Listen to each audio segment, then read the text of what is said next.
So, good afternoon, guys. My name is Peter Okugo, and yeah, I think it's better. Good. So, my name is Peter Okugo. I'm a journalist. I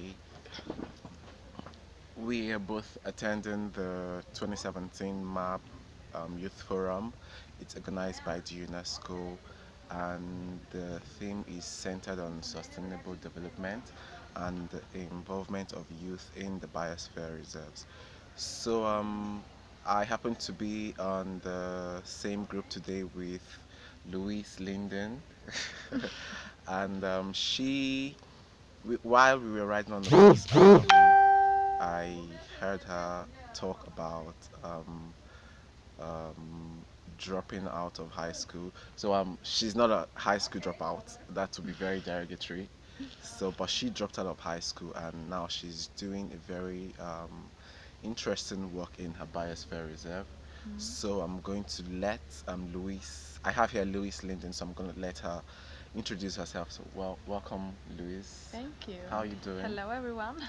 Yeah, I think it's a great. It's a great day. It's sun outside, and we have a fantastic program here. And really happy to meet you. Mm. Exactly. So, Louise, tell me, what work do you currently do? Where are you from? Mm. Well, I'm from a small island called Hasle in the biosphere reserve called the Blekinge Archipelago. It's in the southern of Sweden, and it's like yeah, a beautiful place with lots of sea, 2000 islands sort of, and yeah, I grew up there, and what I do right now is I'm a social entrepreneur. So I have a business called Live Green, which You originally got what? Live Green.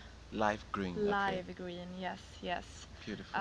Yeah, and it started as a music festival, Wow. but now it's a business that combines sustainability with music festivals, art, fashion, yeah, stuff that people like, sort of. That's Mm. very interesting.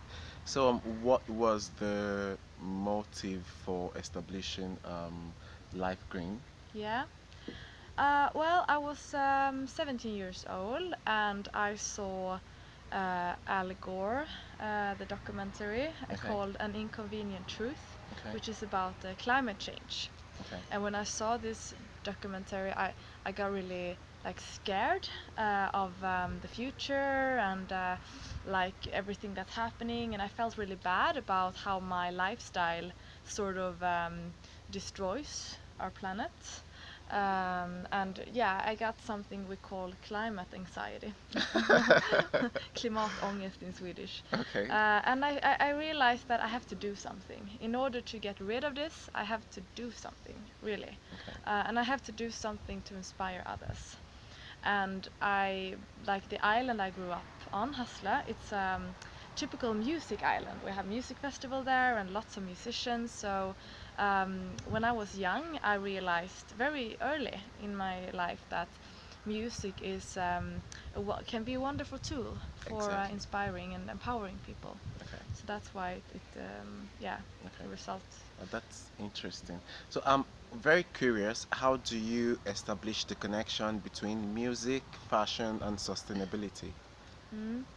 So in many different ways. From the beginning, we focused very much on the production of the festival. Okay. That we should have vegan food, we should have renewable energy, and like have recycled materials when we build the festival.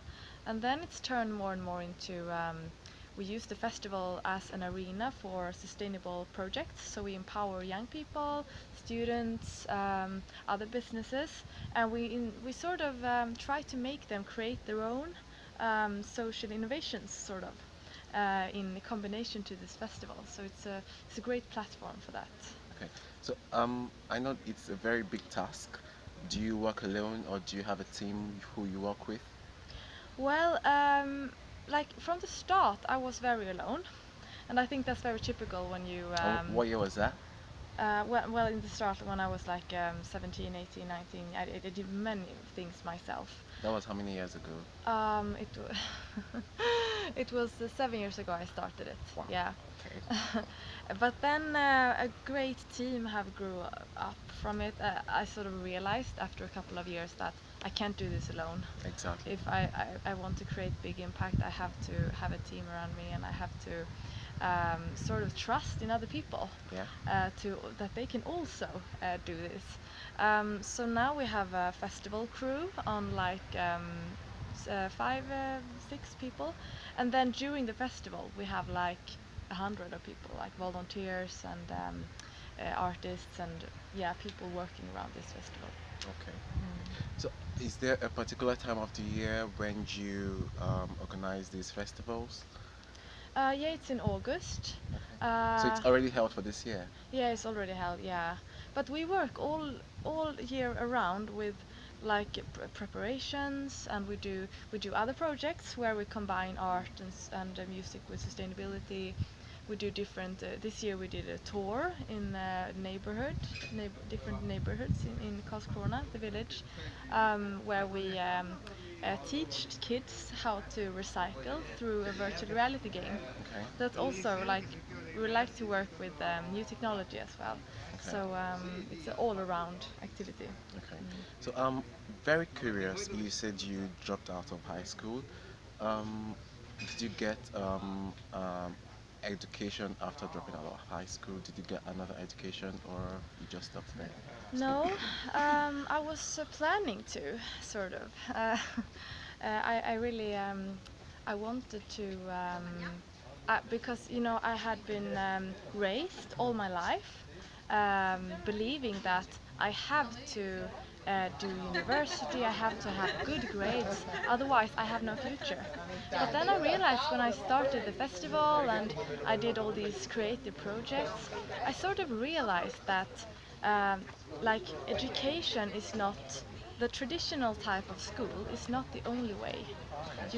You can learn by doing, sort of. So I became street smart instead of book smart, you could say. Yeah. Beautiful. I think that's a new one. Street smart and street smart and book smart. Yeah. They are two different things. So, Yeah. in other words, you're saying that you don't really have to go to school to be whatever you want to be. No, well, I think knowledge is very important, and I think you should finish school. Me, for example, I can feel that sometimes I really wish that I had finished high school because then I would have had the opportunity to go to university because maybe I want that in a couple of years. But it's not too late. I'm Okay. sure I can do that anyway. But I think you need to combine education with practical knowledge projects, so you can get both street smart and book smart. That's nice. Yeah, so I think the school system has a lot to learn. Okay. Mm. So, what was actually the motive for dropping out of high school? Yeah, well, it wasn't really dropout. It was more like I didn't finish high school. I worked so much with my Were there festival were there instead. reasons for that? Was it a Well, personal decision or was it yeah, circumstantial? I think it was like I never really liked school very much. Uh, Okay. yeah, like I felt a bit frustrated and bored in the classroom Okay. because I'm more like I have lots of creativity and I want to do stuff outside the classroom instead of just being inside. Okay. Um, and I think it was like when if I founded this festival and I came into this entrepreneurial life, Okay. the lifestyle, I felt at home. I Okay. felt now I know who I am. I have a mission. I have a meaning, Okay. and I have community around me. Okay. People around me who want to go in the same direction. They also want to create a better world, Yeah. and the feeling of being home sort of made me